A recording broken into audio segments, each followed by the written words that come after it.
Hola la gente, espero que estáis bien. Aujourd'hui, je fais une nouvelle vidéo parce que beaucoup de gens me le demandaient. Et en plus de ça, ça fait longtemps que j'ai pas fait de vidéo en fait. Genre, bref, de toute façon, vous savez, non, vous êtes habitués à force. Parce qu'à chaque fois, je dis oui, je vais me remettre à faire des vidéos. Et je fais ci et je fais ça. Puis au final, la vidéo ne sort jamais ou elle sort 3 mois plus tard. Donc, bref, je vais rien dire cette fois-ci. Et aujourd'hui, nouvelle vidéo. Mais tout d'abord, l'intro Mistar.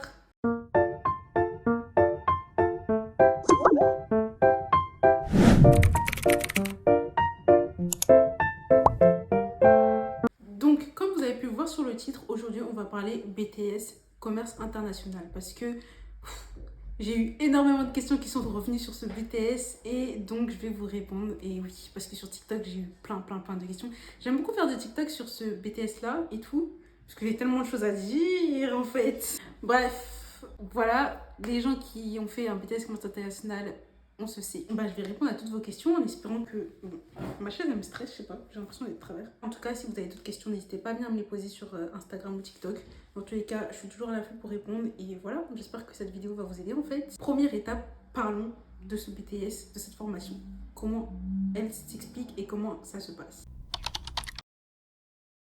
Tout d'abord, alors ce BTS Commerce International est un cursus de 2 ans. Il comprend 2 stages dans les 2 années. Donc le premier stage, il se passe la première année, c'est un stage de 2 mois qui est normalement effectué en fin d'année. Mais à vrai dire, ça dépend peut-être des établissements. Mais moi, je sais que je l'ai fait du 9 mai au 8 juillet. Le deuxième stage, du coup, il se fait début d'année scolaire de la deuxième année, donc janvier-février. Moi, je l'ai fait du 3 janvier au 17 février, un truc comme ça. Donc, c'était un stage de 6 semaines. Déjà, ce BTS Commerce International, c'est un BTS basé sur l'import-export. Tout son nom l'indique, Commerce International. Donc, l'import-export, si vous voulez, c'est importer des produits et exporter des produits. Donc, c'est acheter et vendre, tout simplement. C'est comme si vous étiez Nike et vous décidiez de exporter des produits en Allemagne. Voilà, vous faites de l'import-export tous les jours sans vous en rendre compte. Comme par exemple quand vous faites une commande sur Shein ou sur Pretty Little Things, vous allez voir que vous voyez en fait toutes les étapes que vous allez voir en MOI, en fait, genre transit, etc. Vous allez tout comprendre. Avant, je faisais des commandes sur les sites internet, je faisais pas attention à ça, genre aux détails de la livraison. Mais maintenant, qu'est-ce que je regarde? Je regarde. C'est une dinguerie. Le BTS Commerce International, en fait, quand tu sors de ça, tu t'es matrixé de ouf. Genre, c'est vraiment un truc de malade. Dans ce BTS, il y a combien de matières? Déjà, en première matière, MOI, donc qui est la matière principale, donc mise en œuvre des opérations internationales. En fait, cette matière, du coup, c'est vraiment la matière principale. Pourquoi? Parce que c'est l'un des plus gros coefficients. Et en plus de ça, c'est vraiment basé sur ça, en fait, l'import-export. Donc, vous allez faire beaucoup de calculs, vous allez apprendre beaucoup de définitions. Donc voilà, en fait, c'est pas des maths, c'est des calculs. Parce qu'en fait, il y a une différence entre maths et calcul, c'est que là, vous allez juste faire des calculs en mode division, soustraction, addition, multiplication. Vous allez faire beaucoup de conversions aussi. Donc voilà, les gens qui n'aiment pas les conversions, sachez que vous allez en avoir énormément. Les gens qui n'aiment pas les calculs, préparez-vous mentalement parce que vous allez en avoir. Voilà, tout simplement. Moi, j'ai pas envie de faire la meuf qui vous dit rien, qui vous laisse découvrir comme ça. Non, je vous dis comme ça, vous êtes prêts mentalement en fait. Parce que moi, j'ai vu flou. Voilà, j'ai vu flou. Ensuite, on a CEJM, c'est basé sur tout ce qui est le droit, l'entrepreneuriat, tout ça mais lié au commerce. Donc en fait, dans cette matière, vraiment, on va apprendre beaucoup à entreprendre. C'est ça qui est trop bien. Vraiment, cette matière, c'était une de mes matières préférées. Malheureusement, même si c'était dur pour moi, je la kiffais de ouf. Dans le sens où vraiment, j'apprenais tout ce que j'avais envie d'apprendre en fait. Même au niveau du droit, à la base, j'aimais pas le droit, mais dès que je suis arrivée dans ce BTS, j'ai kiffé le droit, vraiment. Même si c'est dur, je vais pas vous mentir, c'est dur. Donc vous allez faire du syllogisme, vous allez faire vous allez beaucoup écrire, il y aura beaucoup de définitions, il y aura des théoriciens à connaître, vous aurez des méthodes pour pouvoir faire des dissertations entre guillemets sur des mises en situation que vous aurez au niveau du droit, de l'économie surtout. Ensuite, dans la troisième matière, on a DCI. Je vais mettre les deux ensemble. Donc on a DCI et RCI. Donc DCI c'est développement commerce international et RCI c'est relations commerce international. Et donc en fait, ces deux matières, si vous voulez, c'est là où vous aurez beaucoup de mise en situation, beaucoup de marketing. Donc vous allez apprendre tout ce qui est les stratégies d'écrémage, les différentes manières de faire de la publicité. Vous aurez des mises en situation, surtout en RCI du coup, parce que ce ne sera pas en DCI ça, mais en RCI vous aurez des mises en situation totalement en anglais. Donc vous allez faire genre en gros vous parlez avec le directeur import-export, vous allez devoir négocier ou proposer des services, vous allez devoir faire des textes en anglais pour faire des mails, vous allez faire des faux appels téléphoniques. Vous allez aussi dans cette matière d'ailleurs apprendre à faire vos CV en anglais, vous allez apprendre aussi à faire votre lettre motivation en anglais, Vous allez apprendre aussi du coup à chercher vos stages. C'est là, cette matière-là, vraiment, ça sera basé vraiment sur la recherche de stages aussi au début de l'année. Vous aurez aussi, peut-être en tout cas ça dépend des établissements, mais vous aurez aussi peut-être des projets que vous allez faire avec des entreprises en partenariat. Et en gros, vous allez devoir aider cette entreprise à s'exporter à l'international. Et voilà quoi. Nous, on a fait ça avec une entreprise qui s'appelait Opcast. Franchement, c'était long. C'était très long, c'était dur, c'était stressant, c'était fatigant. Parce que franchement, il fallait gérer tout en même temps. Donc, tout ce qui était fiche d'activité, rapport de stage, recherche de stage parfois. Il y avait tellement de choses en même temps. Il y avait le BTS blanc. On était tellement tous stressés, déboussolés. Puis, vu qu'on avait du mal un peu à comprendre le projet en question, c'était compliqué. C'est compliqué à comprendre un peu des CIRC. Donc de toute façon, vous allez voir ça en fait. C'est vraiment basé sur tout ce qui est marketing, prospection, voilà, prospection, tout simplement. Et RCI aussi, vous allez apprendre beaucoup ce qui est réseaux sociaux et peut-être que vous allez même apprendre à faire des sites internet aussi avec WordPress, Shopify. Vous allez apprendre à... Voilà, vraiment tout ce qui est réseaux sociaux, quoi, publicité. Enfin, en gros, vous allez apprendre ce qui est marketing digital. Nous, on n'a pas eu le temps de tout faire, malheureusement. On a fait juste en mode réseaux sociaux, donc des mises en situation où vous devez faire des flyers, etc. Mais vous allez le faire. Et ça, c'est un truc qui est super bien. Ensuite, dans les matières basiques, donc on a anglais. Donc anglais, là, c'est en gros un niveau un peu plus élevé que l'anglais que vous avez au lycée et au collège. Ce qui est normal, c'est comme si vous passiez de la troisième à la seconde. Enfin voilà, vous allez passer des étapes. Mais c'est pas au point de, voilà, vous n'allez pas vous en sortir. Parce qu'en fait, ce qui est bien dans ce BTS, c'est que quand même en anglais, vous allez revoir un petit peu les bases. Et c'est pas exigeant de fou. Moi, je pensais que ça allait être exigeant parce que je me suis dit commerce international, c'est-à-dire qu'il faut vraiment que tu gères l'anglais de fou, quoi. Mais en fait, franchement, non. Je vous assure que vous vous en sortez, même pour des gens qui parlaient pas super bien anglais, ils s'en sont sortis, mais super bien. Donc vraiment, vous n'avez pas à vous en soucier, c'est juste, voilà, faut bosser, tout simplement. Vous allez avoir des cours comme d'habitude, on va dire. Et en même temps, vous allez un petit peu avoir quelques cours en lien avec du coup les cours qu'on a en commerce international, donc MOI, etc. Donc vous allez avoir aussi des mises en situation, vous allez avoir des oraux. Ensuite, on a culture G. Donc culture G, c'est un peu le français, sauf que là, ça va être vraiment de la culture G, de la culture générale. Et donc en fait, dans cette matière, au début en tout cas, en première année, nous on a eu ça. On a eu beaucoup d'euros où on devait présenter des œuvres, ça pouvait être des films, des livres. Après, vous avez des évaluations, vous avez beaucoup de textes à lire, vous avez des corpus à lire, enfin, des corpus de fou. Mais franchement, Culture G, c'est une bonne matière. Franchement, c'est bien, j'aime trop ça. Pour les gens qui ont fait de la générale et STMG, normalement, vous avez Culture G, il me semble. Nous, en bac pro, on n'a pas, on a français. Donc voilà, en vrai, c'est plus pour les bacs pro ça va être dur un petit peu au niveau de la culture G et la CEJM parce qu'il y a tellement de textes, en fait, de trucs à lire, de trucs à écrire que bah, nous, les bacs pro, on va pas se mentir, en bac pro commerce, on n'est pas habitué à faire ça. Donc voilà, ce sera beaucoup plus facile pour les STMG surtout. Je ne peux pas vraiment vous expliquer ce que c'est la culture G. Voilà, vous allez apprendre des trucs sur la vie de tous les jours, ça peut être sur l'actualité, ça peut être sur des œuvres. Voilà, la culture G. Ensuite, on a espagnol ou une autre langue, ça dépend de votre établissement et ça dépend de ce que vous choisissez en LV2. J'avais de l'espagnol de base avec des différents thèmes, ça pouvait être le tourisme, ça pouvait être l'handicap, ça pouvait être, je sais pas, la pollution, enfin plein de petits thèmes comme ça et donc vous allez apprendre à faire ça tout au long de l'année en fait. Du coup, une épreuve écrite et une épreuve orale en espagnol. Et donc, l'épreuve écrite, vous allez devoir faire une lettre commerciale ou un email et avec un texte, enfin en gros avec une rédaction qui explique le texte en espagnol. Et à l'oral, en fait, vous allez devoir regarder une vidéo en espagnol, donc total espagnol. Et en fait, vous allez devoir écrire votre texte en français, en gros, écrire ce que vous comprenez. Et ensuite, on va vous poser des questions en français. Puis après, on va basculer sur des questions en espagnol et vous allez devoir répondre en espagnol. Oui, c'est tout en fait. Voilà, on n'a que ces matières-là. En vrai, on n'a pas beaucoup de matières, mais ces matières nous prennent énormément de temps parce que franchement, c'est des matières qui sont quand même pas toutes difficiles, mais en tout cas, la MOI, la CEJM et la culture G, quand même, c'est des matières qui sont assez difficiles et là où il faut vraiment bosser en fait. Faut pas penser que oui, c'est dur, que tu peux pas le faire. Il faut savoir que moi là-bas j'étais en bac pro commerce, j'étais dans tout ce qui était calcul de vente, préparation à la vente en commerce quoi. Enfin voilà, en gros tu travailles dans un magasin, tu vends tout simplement. Donc voilà. Et on nous faisait trop comprendre qu'en gros les bacs pro, bah, en fait il y a des endroits où vous ne pourrez pas accéder, vous ne serez pas capable d'aller quoi en fait. Et il y avait une intervention dans ma classe. Franchement, nous, on avait des profs en or. Vraiment, ils nous ont grave poussé vers le haut par contre. Je n'irai jamais. Et ils nous ont ramené des intervenants et il y avait une fille qui avait fait un BTS commerce international. Ça avait l'air intéressant parce qu'en fait, elle disait que oui, elle avait fait des stages à l'étranger, qu'elle parlait les langues, etc. Moi, c'était ce qui m'intéressait, les langues et voyager à l'étranger. Et je me suis dit, c'est une opportunité de ouf en fait. T'es là, tu vois, tu voyages et tout.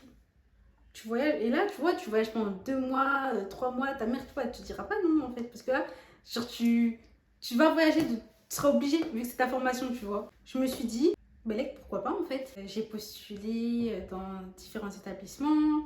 Il y avait dans mes priorités l'ENC Bessières parce que je voulais absolument aller dans une école réputée. Sauf que malheureusement, je n'étais pas été prise. J'avais vraiment le seum puisque je voulais grave cette école. Je me suis dit en plus elle est à Paris, elle est à 30-40 minutes de chez moi.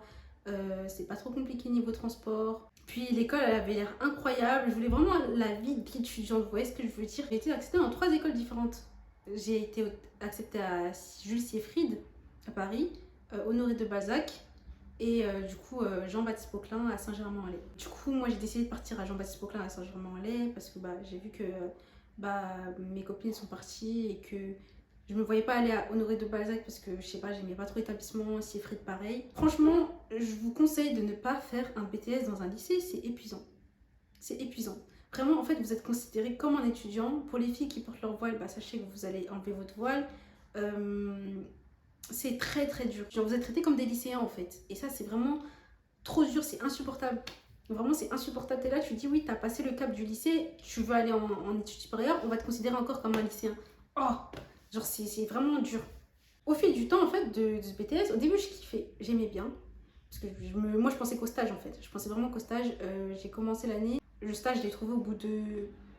Au bout de quoi? Au bout de même pas deux... Au bout de, vas-y, 2-3 mois. Et franchement, j'étais fière de moi. Je me disais, ah ouais, je suis la première personne à avoir trouvé un stage et tout. Je t'aide en fait. Genre, j'étais trop fière de moi. Je voulais pas en parler et tout. Mais voilà, j'étais fière. J'étais contente. En plus, c'était à l'étranger, donc c'était plus compliqué. Vous voyez ce que je veux dire ou pas? Genre, il y a la barrière de la langue. Bon, alhamdoulilah, franchement, l'espagnol tranquille. Mais ça aurait pu être n'importe quelle autre langue, ça aurait été compliqué. Vous voyez ce que je veux dire? Puis, les entreprises sont pas pareilles qu'en France. Les exigences sont pas pareilles qu'en France non plus. Donc voilà, vous voyez, c'était compliqué quand même. En plus, il y a aussi la peur de tomber dans une mauvaise entreprise, dans une fausse entreprise aussi. Enfin, il y avait tellement de choses quoi, qui nous inquiétaient. Donc voilà quoi. Après, en deuxième année, en fait, je me suis rendu compte que ce BTS, c'était pas pour moi. Je voulais vraiment être dans tout ce qui était community management, en gros les réseaux sociaux quoi. Apprendre vraiment à manager les réseaux sociaux des entreprises ou des influenceurs. Ou voilà, vous voyez ce que je veux dire? Et là, ce que je faisais, ça me plaisait pas du tout. Moi, je voulais vraiment être dans l'entrepreneuriat, faire les choses de moi-même. Et voilà, malheureusement, je m'en suis rendu compte assez tard. Ça a été compliqué parce que j'ai dû quand même accrocher. Et vous savez, c'est dur d'accrocher dans quelque chose qu'on n'aime pas. Mais bon, j'ai réussi, alhamdulillah. Aujourd'hui, j'ai le BTS. Voilà, j'ai le BTS. Par contre, il faut savoir qu'au BTS, il n'y a pas de mention. Donc, il n'y a pas de mention très bien, assez bien, tout ce que vous voulez, il n'y a pas de mention. Ce que j'envisage de faire, c'est de faire un bachelor en management et e-business. Donc, tout ce qui est entrepreneuriat, réseaux sociaux, donc community management, e-commerce et tout. Et ça, c'est vraiment quelque chose qui m'intéresse. Donc, c'est génial. Donc, je vais le faire en alternance, Inch'Allah. Et voilà, tout simplement.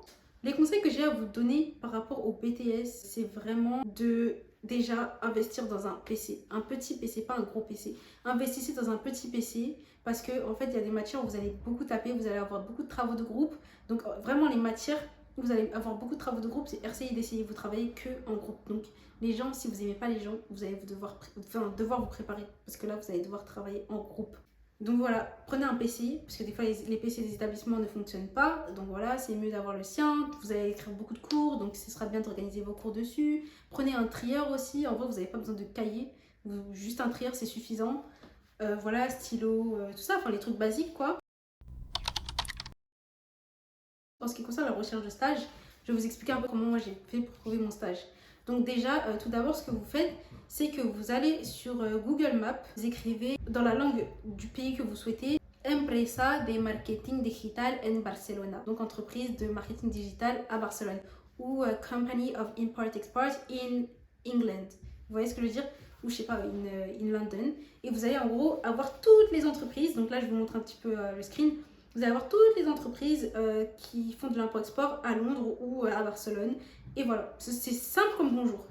Là, c'est l'étape simple. Ensuite, ce que vous allez faire, c'est que vous allez aller sur Word, vous allez créer en fait un tableau, ou même sur Excel directement. Vous créez un tableau, vous écrivez dans ce tableau, tout en haut dans les titres, nom de l'entreprise, domaine de l'entreprise, coordonnées de l'entreprise, et vous allez mettre une petite colonne réponse. Donc en fait, c'est là où vous allez vraiment vous organiser. Vous allez mettre toutes les entreprises que vous allez trouver, vous allez toutes les contacter, et en fait, dans la case réponse, vous allez mettre en gros si elle vous a répondu oui ou non, si elle vous a dit qu'elle réfléchit, si elle réfléchissait, quand vous l'avez relancé, vous écrivez la date aussi, comme ça vous savez quand vous devez relancer. Vous voyez ce que je veux dire?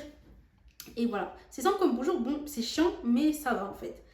Et aussi, ce que je vous conseille de faire quand vous cherchez une entreprise, c'est vraiment regarder les sites internet, regarder leur compte Instagram s'ils en ont, regarder leur LinkedIn, parce que vraiment, vous pouvez tomber sur des fausses entreprises, et ça va foutre le seum parce que vous allez arriver dans le pays, vous allez arriver sur le lieu, il n'y a rien. Il n'y a rien. Et ça, c'est la pire chose qui puisse vous arriver, parce que c'est déjà arrivé à des gens, et je vous conseille vraiment de consulter les sites internet, parce que le site internet, ça parle beaucoup en fait. À partir du moment où vous voyez un site qui est super mal fait, pas propre du tout, pas présentable, c'est très rare que ce soit une entreprise fiable.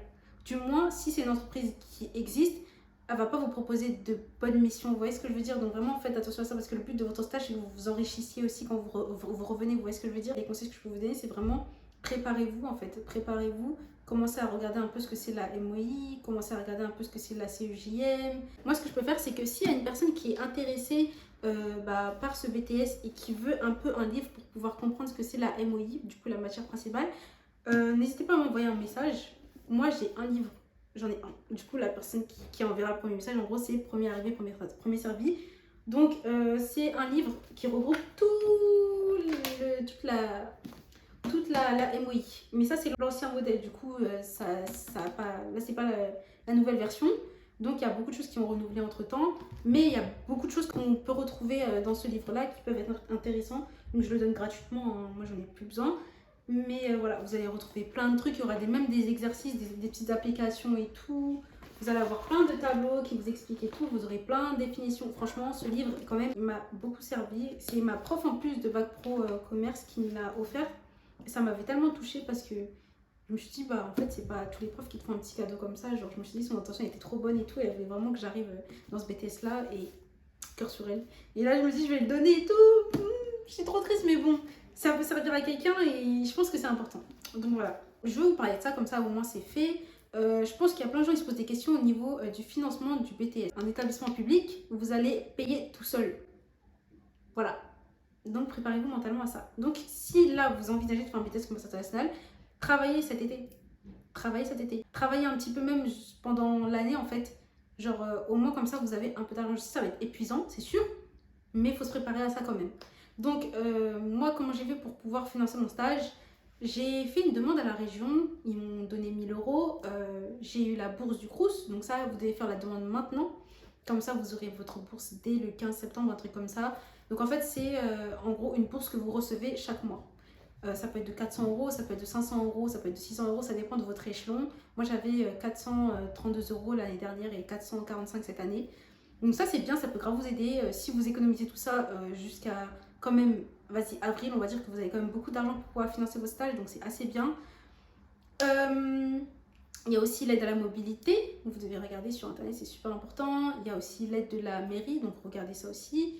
Regardez même l'aide auprès de votre établissement. Je sais que notre établissement, ils nous ont aidés, ils nous ont donné 400 euros chacun, ou c'était 500 euros chacun, je sais plus, ça dépendait des élèves et de leurs besoins. Il y avait des gens dans ma classe qui travaillaient pour pouvoir avoir de l'argent. Malheureusement, moi je galérais à trouver un taf. Et en plus, il y a eu un petit peu ma mère qui m'a aidée aussi, surtout dans le deuxième stage, parce que moi j'ai voulu faire mon deuxième stage encore à l'étranger, parce que je vous explique, le premier stage il est obligatoirement fait à l'étranger, dans un pays non francophone. Après, apparemment, ça dépend des établissements, d'après ce qu'on m'a dit. Mais en tout cas, en général, c'est vraiment non francophone, donc un pays soit anglophone, soit hispanophone, enfin tout ce que vous voulez, sauf pas français. Et le deuxième stage, vous pouvez le faire en France ou encore à l'étranger si vous le souhaitez. Du coup, moi j'ai fait les deux en Espagne. Et franchement, ça a été super cool parce que je me dis, j'ai eu des opportunités que c'est pas tout le monde peut avoir ce genre d'opportunités en fait. Donc vraiment, il faut en profiter au maximum. Et vraiment, faites en sorte de vraiment tomber dans de bonnes entreprises, une bonne équipe. Parce que vraiment, faire 2 mois dans une entreprise, dans un pays sans vos proches, en fait, c'est super dur déjà. Et en plus de ça, si vous tombez dans une mauvaise entreprise, dans une entreprise qui vous fait chier, ça va être encore plus dur en fait, mentalement, vous n'allez pas supporter. Donc voilà, préparez-vous vraiment à ça. C'est tout ce que je peux dire. Au niveau des notes, les résultats de mon BTS, Vous pouvez voir les résultats sur mon TikTok. Je vais vous mettre le lien directement dans la description. Comme ça, vous pouvez cliquer directement dans la vidéo. Et en gros, c'est là où je vais parler de mes notes. Toutes les notes que j'ai eues, vraiment sans gêne, il n'y a rien. J'assume totalement. Et voilà, comme ça vous allez avoir une petite idée un peu de comment ça se passe, etc.